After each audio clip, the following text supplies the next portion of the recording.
Hey, what's going on? Welcome to the Doug Show. My name's Doug Cunnington, and today we're going to talk about selling stuff on Craigslist or Facebook Marketplace. I've had a little more experience with this in the last few weeks, and I'm going to tell some stories. The day that I'm recording this, it's actually April 7th, and this episode should come out next week. And the thing is, I haven't recorded an episode in a while.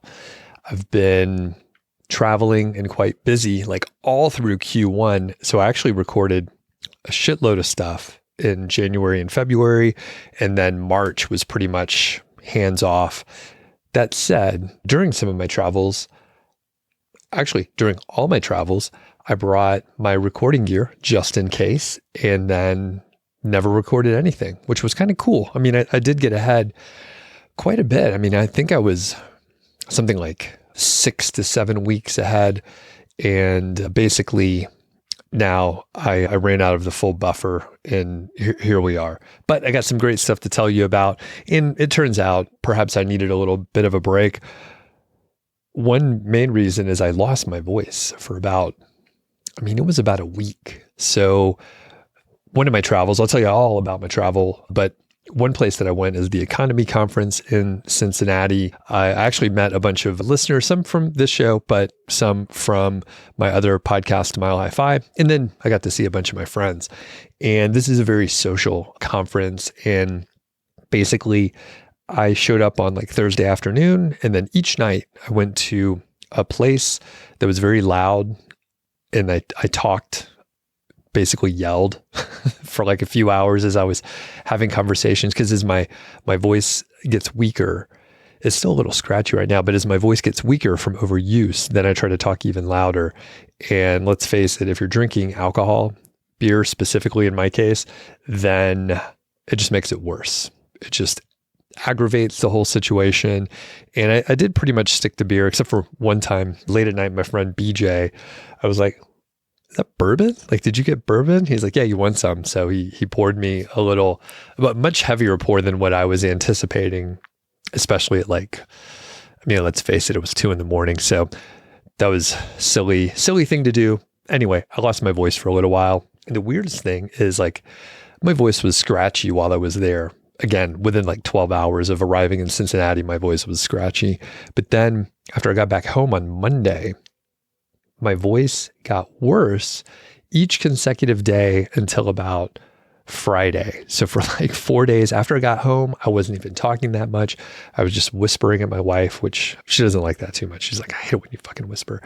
Anyway, so I lost my voice. I wasn't able to record. And I'm smart enough now. I didn't even schedule anything for that week, as I anticipated my voice would not be in great shape, but it actually took even longer for it to return. And like I said, it's still a little scratchy. So, well, I learned my lesson, but probably not, because I've done this before. But one thing that's helpful is that other people remind me, but I don't know how I'm going to make that happen.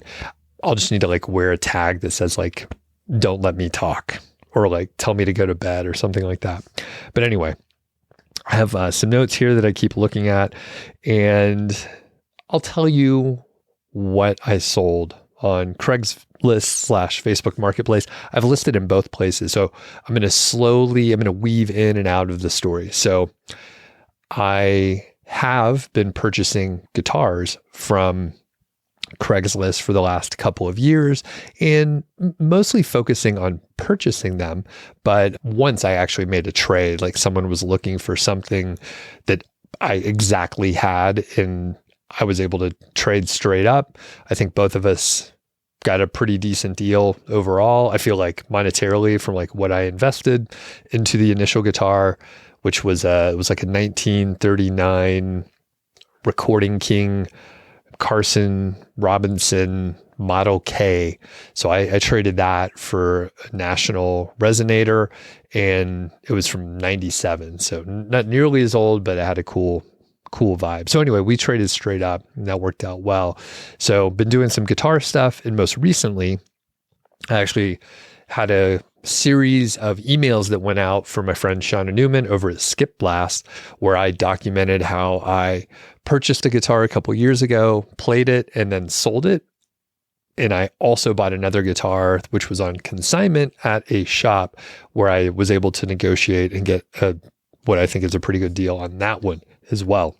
So anyway, guitars, but I just sold something even bigger on Craigslist, and that is my truck. So I've had a Ford F-150 for, I guess, 18 years. So I purchased it about 18 years ago.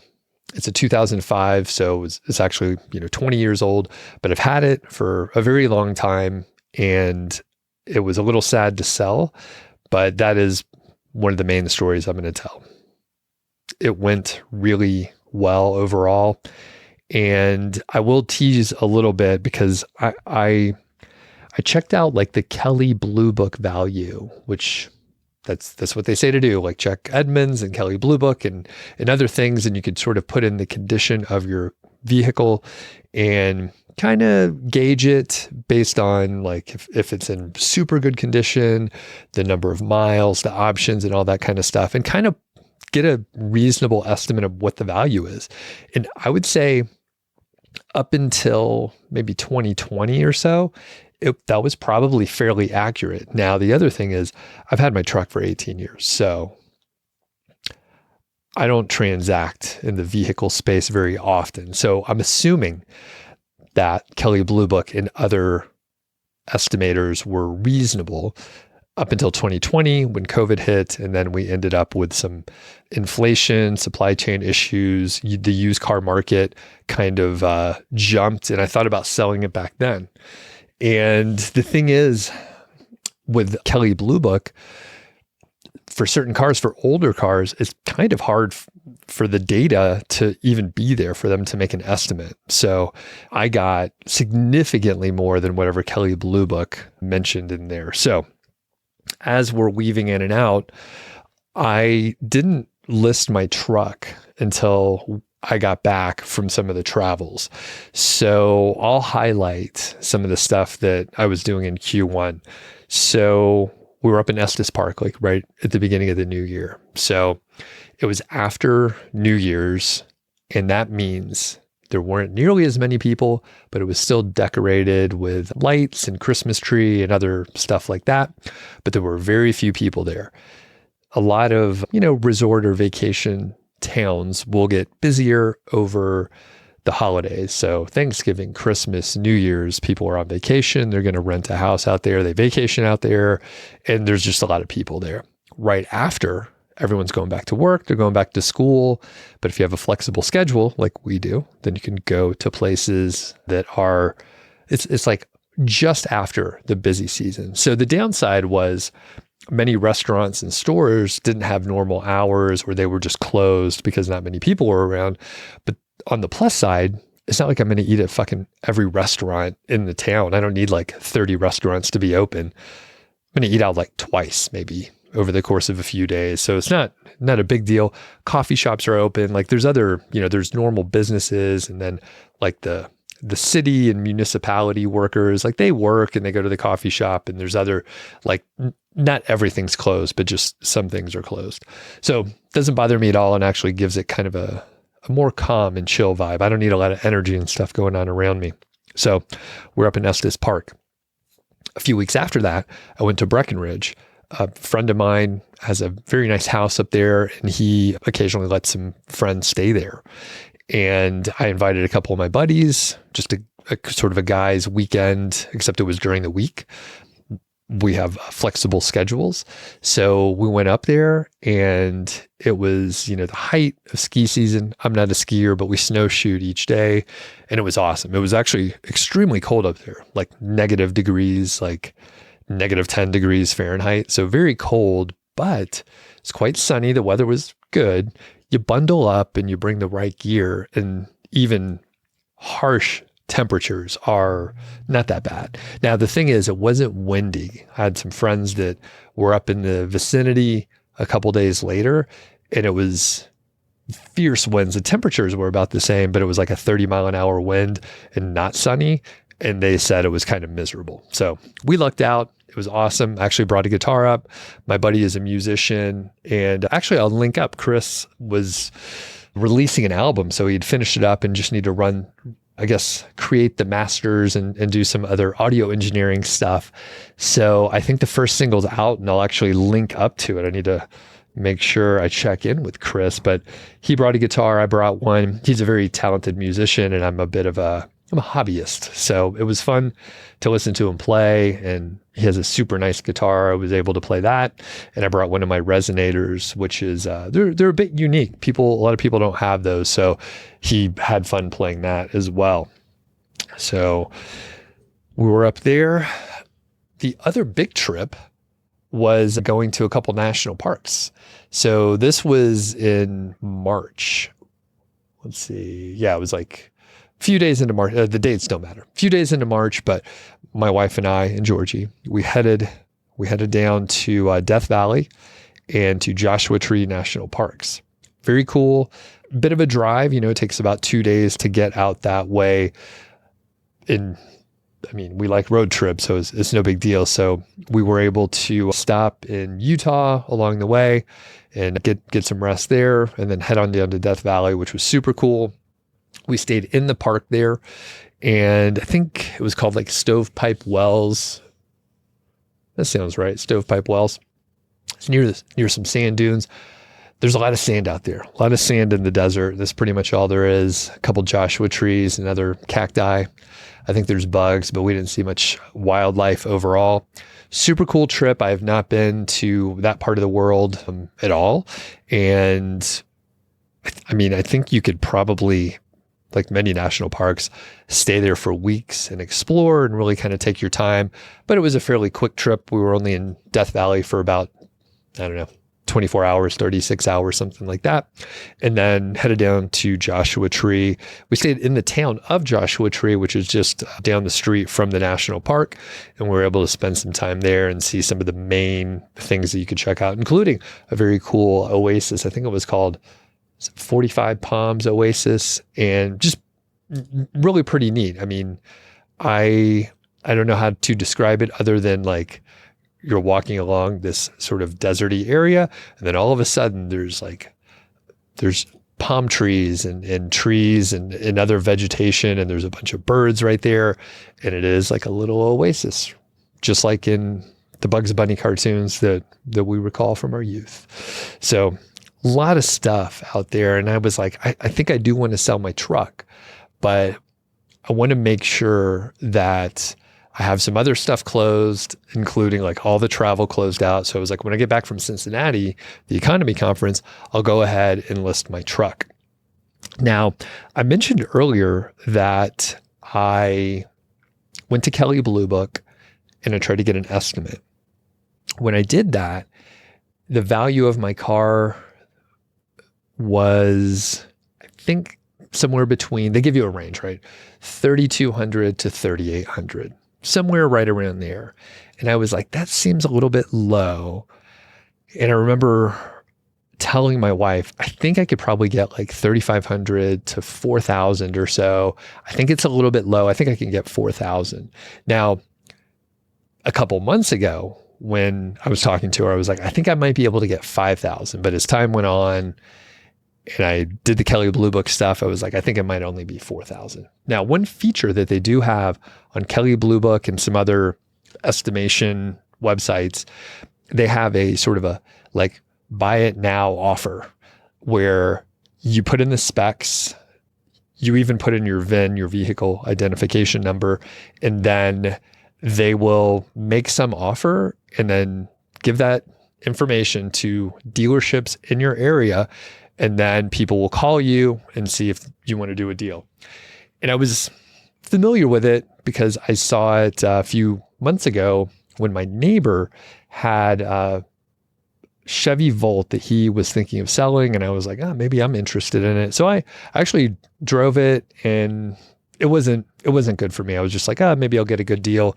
The guy takes really good care of his car. And I was like, this could be a great vehicle. Some of my friends have a Chevy Volt, and I eventually realized, it's not really for me unless I can get a really good deal, which is never a great way to make a buying decision where you're like, I'm going to buy this because it's very cheap. It's like, buy it because you need it or you want it for a specific reason. But like buying something because it's a good deal, I don't know. Like if that's all you're into, then it could be okay where you're like, I buy cheap stuff and then I flip it and I sell it. But I need there to be a little bit more to it than just a good deal. So anyway, my friend, my neighbor, he did the buy it now via Kelley Blue Book, and he got a great offer. It was actually exactly what I assumed that the retail value was. And he got what the retail value was, which kind of shocked me. I'm not sure exactly what was going on, other than the fact that it is a hybrid vehicle. So for people that don't know, the Chevy Volt, it has it's actually a gas generator. It's not the same sort of traditional engine. So the gas generator powers the electric motor and batteries and stuff. So it's kind of a cool idea. If you're not ready to like get a pure EV, then it's a good like way to bridge the gap.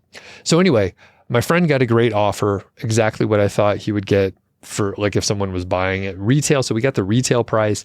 The only way that I could imagine that the dealers were able to do that is if there was some EV subsidy that they were able to take advantage of, which totally makes sense. Because when I was looking, it was about $4,000. So that would probably be enough to cover their high offer because it didn't make sense to me.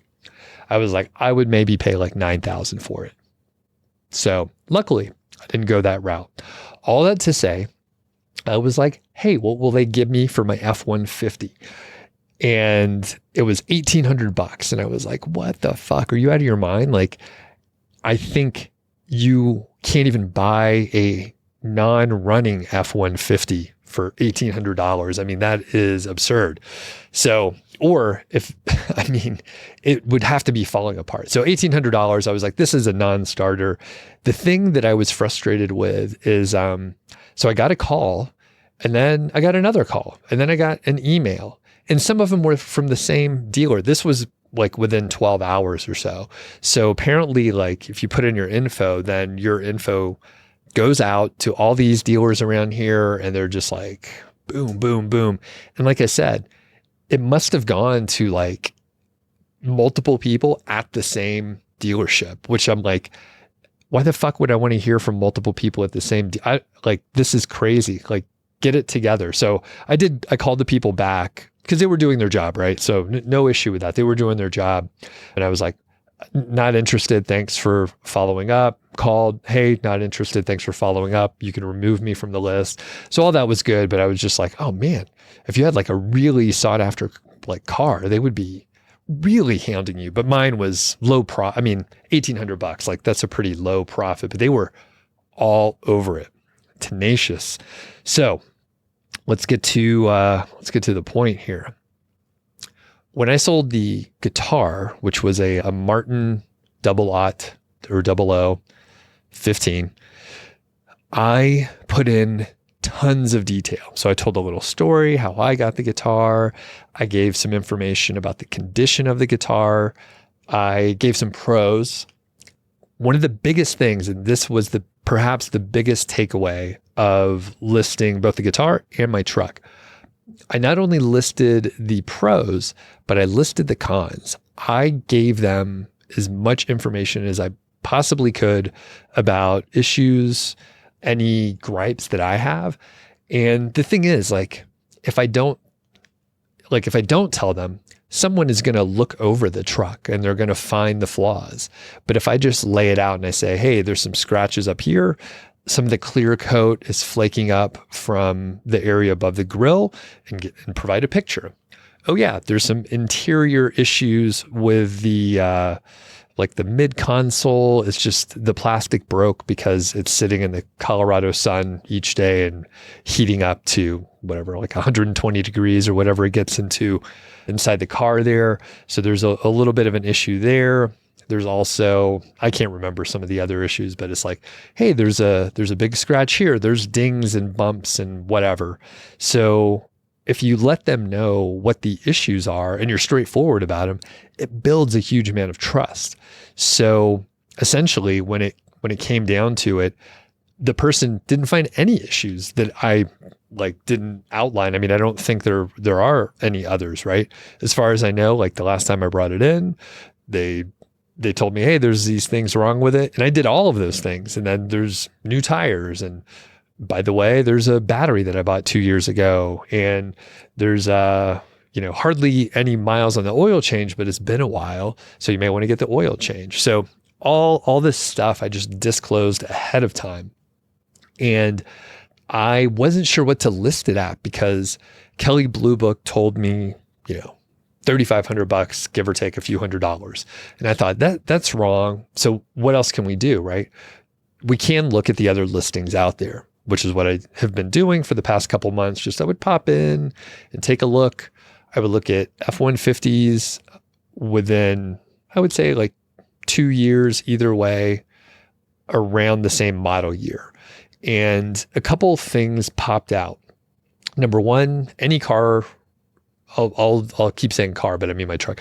The truck that's 20 years old, that's an F-150, typically you're going to have 200 to 250,000 miles or more. My truck only had 139. So way fewer miles, about 100,000 miles less than many of the other cars. And the other thing is if it was a truck that had a similar number of miles, it wasn't that old. So trucks that had 125 to 150,000 miles, they were 8 years old. They were 6 to 8 years old, give or take. A lot of times these are work trucks. So especially, mine wasn't a fancy model. It was one of the bare bones models. So it was one of the 2 lowest trim lines. It had manual windows and manual locks. So that is very uncommon these days. Hell, I don't even think you can get a car now that has manual locks or windows. So anyway, this is a little older school kind of truck, and it doesn't have the bells and whistles and all that kind of stuff. So it was really interesting looking because when you look at the more modern trucks from say 2018, 2015, around there, they'll have a similar number of miles, but they'll be much newer and thus a lot more expensive. So I was in this sort of weird no man's land of the number of miles and the model year and the overall condition, because some of the other listings that I would see, it would be F-150, say 2005, just like mine. It would say 200,000 miles. It would be whatever, $2,500. And it was it runs, but it needs a new transmission, or it runs, but there's some kind of issue with the radiator and something. So it's many of these trucks, they were cheap, but they had some kind of major issue. Needs a new engine. I saw that a couple of times. I was okay, my truck's sort of in a different kind of area here. The other thing to remember when you're looking at what's listed out there, just on Reverb, or you're over there on eBay or Facebook Marketplace, whatever is listed doesn't mean that's what people are getting for it. So if the person is doing this correctly, then they'll list it a little bit higher and they'll have some negotiation room in there, which I knew. And actually, I played it fairly chill for as much as I enjoy negotiating and wheeling and dealing and all that kind of shit. I played it pretty straight and I accepted the offer because immediately the offer was good. So the other thing, when you look through and you spend time studying these listings, so not only is the asking price not what is being paid, it's usually significantly lower, or at least lower, depends on the listing price and all the details. But whatever is listed, that is not the value. That is just what things are listed for. And as you look through these, the listings are horrible. They are absolutely horrible. In fact, it's the notes for this podcast, I put it on a normal 3x3 Post-it note here. And it's just there's not even that much. Some people write a little bit more, but typically what you get is Ford F-150, 2005, and good condition and the number of miles. Like they don't tell you shit. You might be able to get the trim line and a couple other details like that, but they hardly put any information there. So when you look at it, you're like, is this a good deal or not? I can't even tell. Further, there's like one or two pictures and you're thinking, did they take this with their flip phone? Like what's going on? I can't even see the truck here. A few of them will have more photos, which is helpful. And you can kind of get a sense, visually, that's very helpful. Now, if you're on Facebook, they actually encourage you to do a video and they say, hey, marketplace listings with a video get viewed blah, blah, blah more times. And it's certainly more engaging, right? Like you could record audio and that sort of stuff. I didn't do a video in this case, but I had a lot of photos. So I'll back up just a second and mention I put all those sorts of details about the truck and how I got it and why I'm selling it. I did list out the specs. So you can go to most websites with, the estimation of the value or the manufacturer's website, but basically you get all the specs. So it's like curb weight, horsepower, other stuff like that people care about. You can just copy and paste those in, pretty straightforward. I put in, sort of the condition, the good parts, the bad parts, condition inside, the exterior condition, that sort of thing. I also had some extras that I was going to include. So in this case, I had a lot of tie down straps. So it's a truck. I've hauled stuff all over and you need these ratchet tie down straps. And I had a number of them that I've accumulated over the years, plus like a towing strap. So this is like a heavy duty strap basically that you could, put it on the hitch and I could like pull a car or pull something if I needed to, right? And I was including all that stuff. So it was probably, $100 worth of tie down straps and stuff like that. I also had snow chains because I lived in Bozeman, Montana for a few years where it snows a lot. Like, I think it's like 100 inches a year or something like that. Fairly significant. And my truck needed chains. It's a 2-wheel drive truck. So I was like, I'm throwing in these chains and the chains, I think if you buy them new, now these are used, of course, but if you buy them new, I think they're like $100 or something like that. So another little value. And I set those in the back of the truck, took a picture so you could see, hey, there's all these tie down straps and extra accessories and stuff like that. So had the extras and then I listed the issues, nothing major, but like there were a couple little things superficial inside and outside of the car. There was also like the radio volume knob doesn't work perfectly. So sometimes when you're actually turning it down, the volume goes up. So you kind of have to jiggle it a little bit, but not a huge deal, but I disclosed that. And a couple other minor things, the details of which don't matter. So when you list something on Marketplace or Craigslist, the scammers will come out of the woodwork. And people get really frustrated with this. And I think if I had like a business that relied on being on Craigslist or Facebook all the time, it would drive me crazy. But I knew that I was going to have to deal with this. So if anything seemed weird, even if you don't know why it's weird, it's probably a scam and you can get out of it. There are a lot of people that are just like, hi, is this available? And it's like, yeah, it's available. I didn't lose my shit over that. Sometimes I'll see postings where it's like, if the listing's still up, it's still available, like all in caps, and the person's obviously getting frustrated. But the thing is, it's okay if people ask that. You could just say, yes, I have some offers already, or yes, do you have any questions or whatever?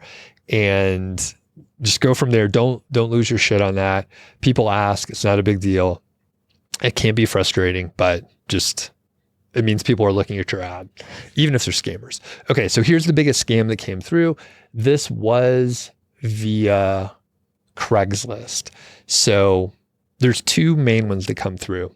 So the boring one is, as soon as it's listed, someone will ping me. So I had a phone number listed, and you could contact me via email, or you could contact me via Craigslist chat. So what I have observed is people will ping you on your phone via text, and they will say, hey, I'm interested in your item, and they'll list out whatever the title is exactly. And then they'll say, send me an email, and they'll put the email on there. Well, I'm like, that's weird. Something's off with that, because I said, you can send me an email via Craigslist, or you could text me. But I didn't say text me and then try to get me to email. So what they're trying to do is get you to email them directly, so that they have your email, so they can then spam you and try to do whatever it is they're trying to do. I don't even know what it is. But basically, they should be emailing you through the email relay, which keeps your email address and their email address anonymous through Craigslist. So basically, if you go to Craigslist, you can click reply, and it'll show like via email, and then it'll create this, I think relay is the right word, but basically you send it to some crazy address Craigslist, and then it goes to their email, and then they reply back, and it goes through Craigslist. And that way your email address and the other person's email address they're still anonymous, right? So you never see it directly. So that's fine. So when I saw people were like, hey, email me, I was like, no, you email me. And then they're like burner numbers. The whole thing's a scam. So if you see that happen, it usually happens like right when you list it. So I'm like, oh, wow, people are interested. And I'm like, wait a second, people aren't interested. Okay. So that one was kind of a dumb one. This one is a decent one. So they sent me a text, and they're like, hey, I'm very interested. They were like, hey, can we meet tomorrow?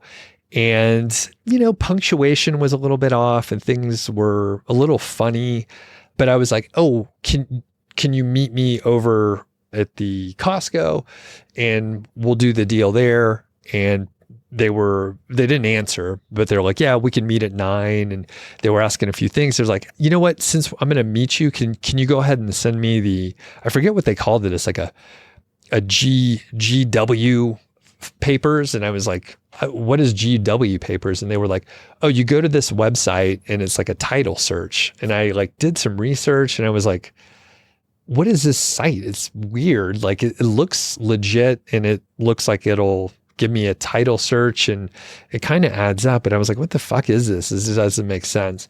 And what I was doing is like, I was going to the Colorado vehicle website, giving you tips on how to sell a car or buy a car, right? What you have to do from a paperwork perspective and all that kind of stuff. And they have a title search link on there, and then it'll give you a bunch of different options for title search. So I was like, oh, I'm not going to go to that website. So I did the free title search from a website, which was linked from the Colorado Department of Vehicles. And I was like, you know what? I'm not going to do your website, dude. Here's the title search thing. And basically it's a PDF. You can see it's a clean title. And they were like, well, I like this one because it does this stuff. And I was like, you know what? This feels weird. I don't know why this person is giving me a weird vibe, but they kind of are. And I was like, hey, you know what? Let's hop on the phone. Like, can I give you a call?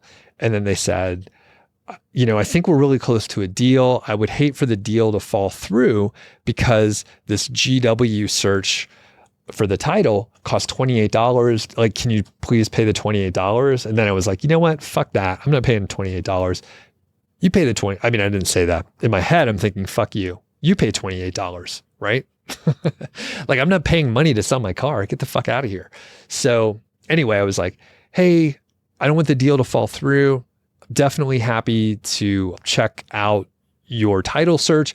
Let me just give you a call. So that was the key. I was like, let's get on the phone, because if I ask a few questions, I should be able to identify quickly if you are even in the state, if you are local at all, and if you know where I'm talking about meeting, and just a couple like weed out questions. Of course, once I start asking about, hey, let's hop on the phone. We're just going to talk for like 2 minutes. Let's stop texting. Let's hop on the phone. So anyway, stopped responding. And basically, I don't know what the scam was. If it was like to try to get me to pay $28, like they were some sort of marketing arm to trick people that are selling their car to get a title search thing, which should generally be free. Sometimes you have to pay, but like if you're getting that level, there's a commercial level of these sort of title searches. I don't know much about it, but I was like, either they're trying to get me to buy this thing that I don't need, or they could be trying to, capture payment data and credit card information and that sort of thing. So I don't know what the scam was, but that's the thing. It doesn't matter what the scam is. If it feels weird, pull the plug, get out of there. Like there was no scenario where I'm going to pay to do a title search. Like if someone wants to take the car to a mechanic, I'm not going to pay for it. You get your mechanic to pay for it and you give me a report. Like I'm not paying money to do my transaction. So that was one of the biggest things. And I think people could get talked into it if they're like, well, I don't want to lose the deal because I'm just not willing to pay $28. But I was like, something's funny on that. Okay. I was contacted by someone locally. They pinged me and they seemed legit overall, but they did have like errors in punctuation and some formatting and some language stuff, but I don't think English was their first language. In fact, I ended up talking to that guy on the phone because I did send a message and I was like, hey, I just want to make sure you're real. There's a lot of scammers, but he actually made like a soft offer. And I was like, yeah, like I think we can make it happen. He lives like a town over. He was answering some questions well, so I knew he was a town over. But then he actually called without me even asking. I was just like, hey, I just want to make sure you're real. Like, are you in the area? I asked like a question or two. And then he called and then we chatted on the phone and he was like, hey, I'm sorry. I speak Spanish. English isn't my first language, but let's try to talk through it. So we talked through it. We were planning on meeting up. It turned out that once he reviewed his finances and chatted with his wife, he was like, I can't do it. Like it's a little bit tight this month, so I can't do it. And I don't want to waste your time. So kudos to that guy. I actually thanked him later and sent him a message. And I was like, hey, I did sell the truck, blah, blah, blah. Okay.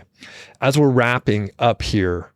So what happened was it seemed like someone was a scammer and they pinged me. They were like, hey, is the truck still available? Which is exactly what some of the scammers do. They're like, hey, is the truck still available? But you never know. So I was like, yeah, it's still available. And they were like, hey, my name's Orion. And I was like, is this a fake name? Like I didn't say that, but I was like, it's a fake name. So it went back and forth and it seemed legit. It seemed pretty legit. And went back and forth a little bit. He asked a few questions. I gave a little bit more information. I sent over the clean title searches that I got, and you could see that they were, from the Colorado website or a similar legit website. He made me an offer. So I listed it for $6,477. You always got to make the last digit a 7, right? It's like all the internet marketing lessons that I've learned on pricing, they still hold up. So he was reasonable and he was like, can you negotiate a little bit? And I'm like, yeah, I'll accept, any reasonable offers. Like, go ahead, make your offer. And I did note cash. So that's one other big thing, cash only. And I'll tell you a little bit more about that. But anyway, he made an offer of $6,000, and this is where I didn't even negotiate back. I could have, a lot of times you get an offer and then you meet in the middle, and it's like, hey, let's meet in the middle. But I was like, $6,000, that's legit. Like I will take that, and I just accepted it. I didn't go back and forth. That was a good offer in my opinion. One reason why is like when I chatted with my wife, and she was like, what will you be really happy with if you get it? And I was like, I'll be happy if I get $5,000. I was like, that would be pretty spot on. And she went out of town like right after that. I was like, yeah, I think I'm going to list it tomorrow. And that's when she was heading out of town. And then I closed the whole deal within 30 hours. So I listed it in the morning, and the next afternoon it was sold. absolutely crazy. So went back and forth a little bit. And one reason why you kind of just need to accept cash and nothing else, even for a huge transaction, it was literally the most cash I've ever had. It was like $60, $100 bills, which is like a pretty significant stack.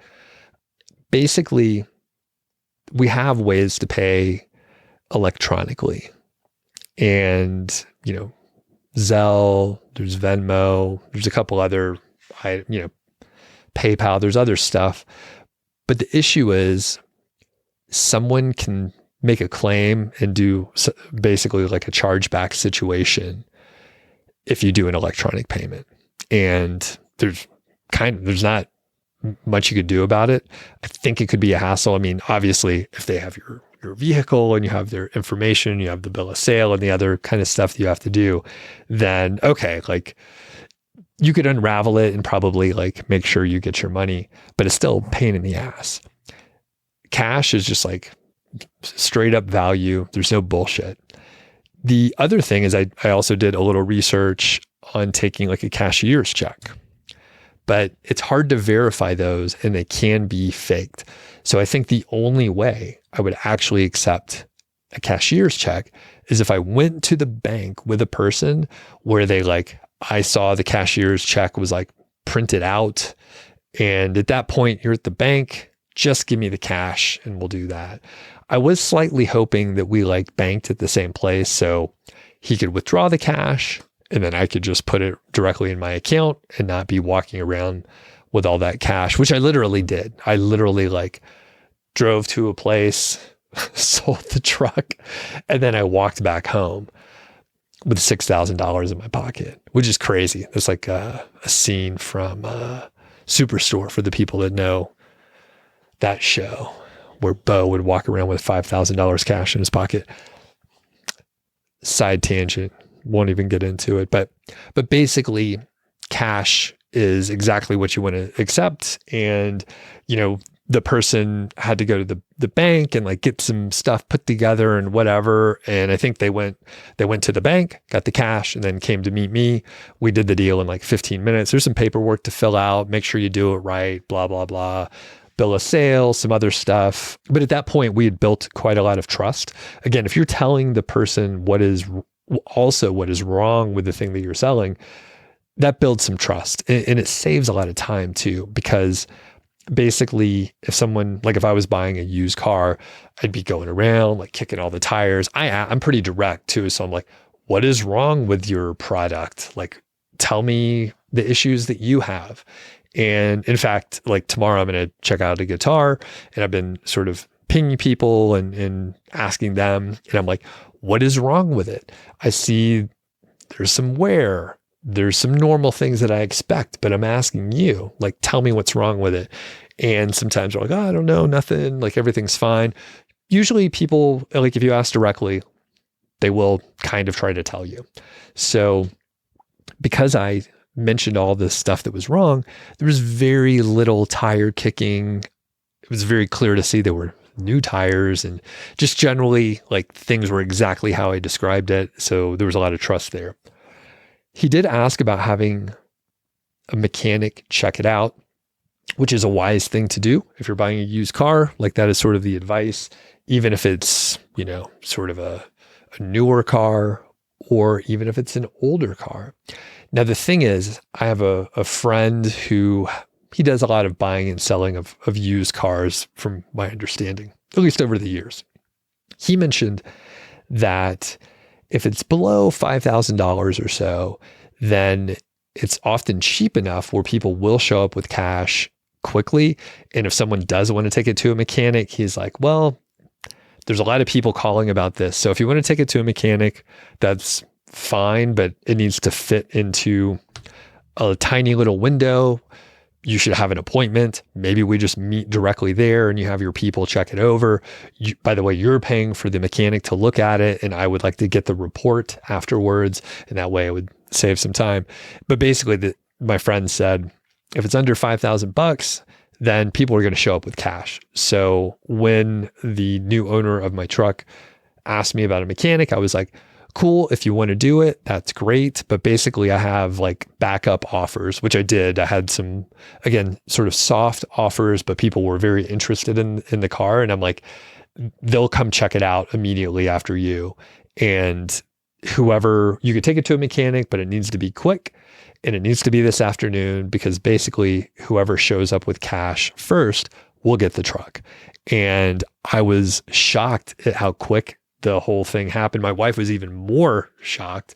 Again, she was out of town. So by the afternoon, I was like, hey, the truck's gone. So she left and she was like, oh, it could be the last time I see the truck. But I don't even know if she believed that. But it was so incredibly fast. And the thing is, it was so fast where I'm like, did I price it too low? But the other thing is, especially with selling a vehicle, which most of us probably don't do this very often. And I mean, for me, the last time I bought a vehicle was 18 years ago. And then I helped my wife a little when she got her car like 14 years ago. So the thing is, maybe I could have gotten a little bit more money based on how quickly it sold. However, there's a time element.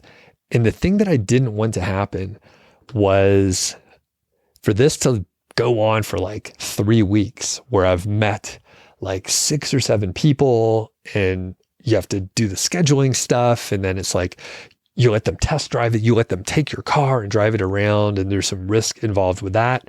Side note, I told anyone who wanted to test drive it, which ended up only being one person even seeing it. Basically, I was like, bring your license and proof of insurance. And I like took a picture and saw like, okay, I have their ID. They have insurance, and I picked a location where like someone can basically drive on low traffic streets and, get the truck up to speed, kind of drive around a little bit and be very close and feel like they were able to, actually test drive the truck. And I didn't go with him, by the way. So I let him take it. The one thing I did, again, at the suggestion of my friend, is I gave them the keys, and then I was like, give me your keys. They were a little bit like, I'm not going to give you my keys. I'm like, well, you have my keys and you're driving my truck. So just, if you could leave me your keys, like then we both have some skin in the game here. So eventually they were cool with that, but I didn't want the whole thing to go on for several weeks and be a drag. So the fact that I was able to sell it quickly was fantastic, even though maybe I could have gotten a little bit more. The incremental gain of selling it for $500 more would not be worth all the messages that you get. Because I probably had at least 20 different individuals ping me and ask some question about it. Some of them were BS. I would say probably 25% of them were legit. So probably, 5 real people. The others, they could have been real, but I have a hunch that they were some sort of bot or some sort of scam system that they were running. If you're on Facebook Marketplace and you like see that someone just joined Facebook 2 years ago and they have 3 friends, probably not legit. So that's an easy way to filter them out. And overall, it was a great experience. And as I wrap it up here, I'll mention that I think that the Facebook, even though I ended up selling it via Craigslist, the Facebook Marketplace, which I have not done much transacting in at all. I know friends that are in there all the time. Basically, because you can see their profile and see like some of their transaction history a little bit, it does bring a little bit more confidence when you're actually like dealing with someone, or you can immediately tell that they're not a real person and they don't have a real profile and all that kind of stuff.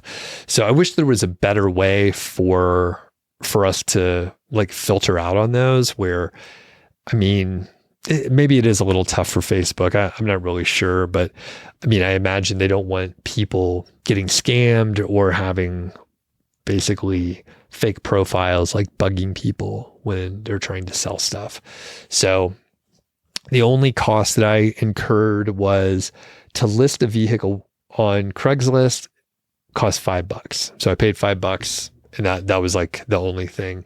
You can, I think, boost your marketplace listings on Facebook, but I was like, you know what? I'm just going to let it fly the way it is. So overall, the other thing is I talked to someone who had a bad experience going to CarMax where they will, buy your car.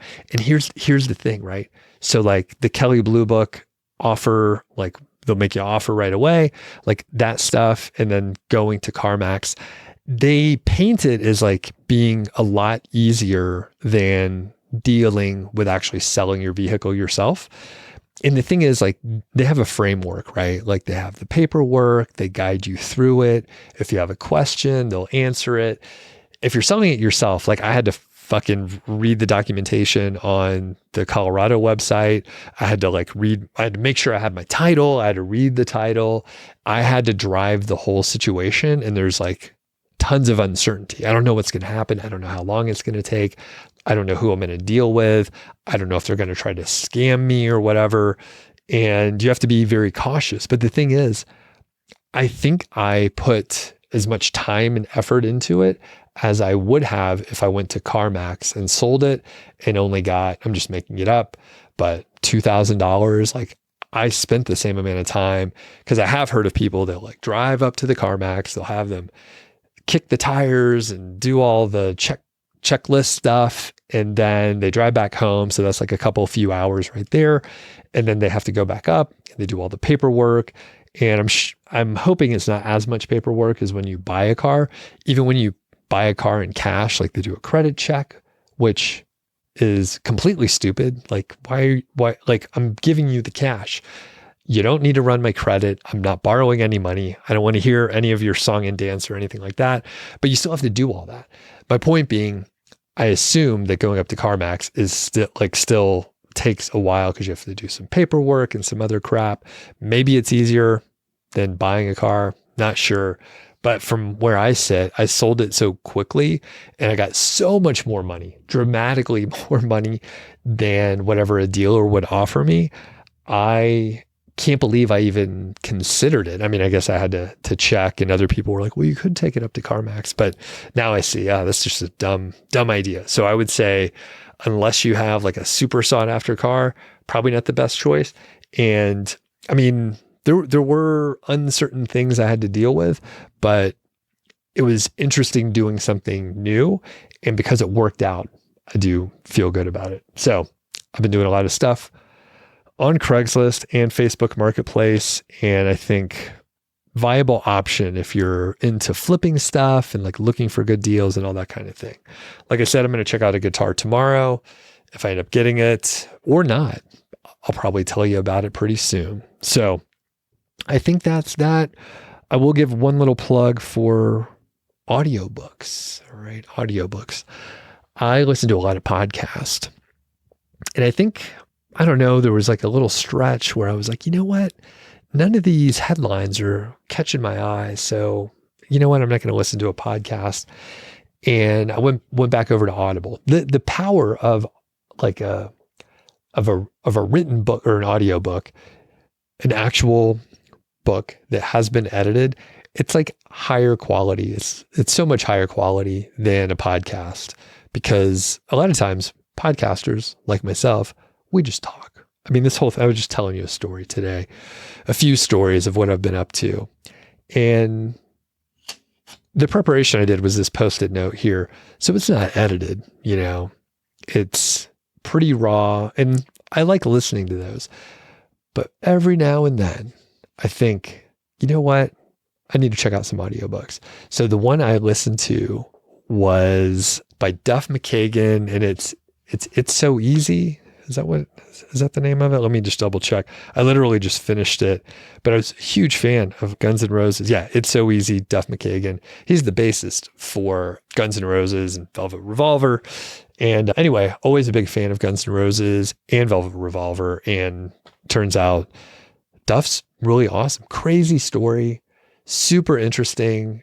I think I finished it in like 2 days, maybe 3, but such an awesome story. And it was cool, like hearing the background.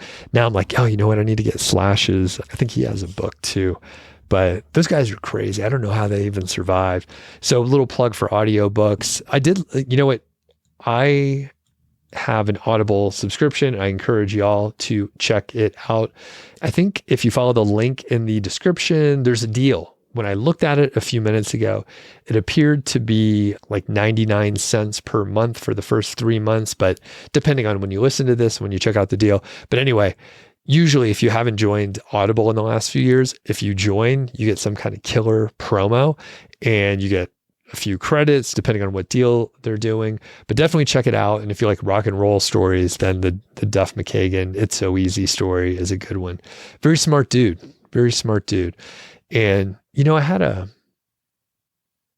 to be another topic for another day, but the main idea was when Guns N' Roses and many other bands, Guns N' Roses were like at their height and at the very beginning, they're like in their they're like early to mid 20s. Like they are so young, and it's insane like what they were doing and the success that they had. And I mean, usually what you end up understanding is like those people were like obsessed with being musicians or whatever their art is when they were like 8 or 10 years old. And then they like kept at it like when they were young. So by the time they were 20, they had like 10 years experience. So you see this across the board with like musicians or athletes or anyone else like really qualified or really successful at a young age. So anyway, it's another topic for another day, but I was like, I spent those years doing physics and calculus. And I'm like, was that a total waste? I don't even use that shit now. Like my brain was ready to absorb all this stuff. And I was doing, nerdy academic things. I mean, I guess maybe there's some value. Actually, if you have any suggestions on what the value might have been, because I'm like, I'm not doing that stuff anymore, but those guys are still playing guitar and making music and all that stuff. So, all right. I'm leaving you with an open end, but if you have any questions, thoughts, or comments on selling or buying on Craigslist or Facebook Marketplace, shoot me an email, feedback@Doug.show. If you're on the YouTube side, you, of course, can leave a comment there, and we'll catch you on the next episode. Oh, yeah, follow the link for the Audible if you want to check it out. Check out some audiobooks. There's some good audiobooks out there, and you can get a deal if you follow my link, which is an affiliate link. All right, catch y'all next time.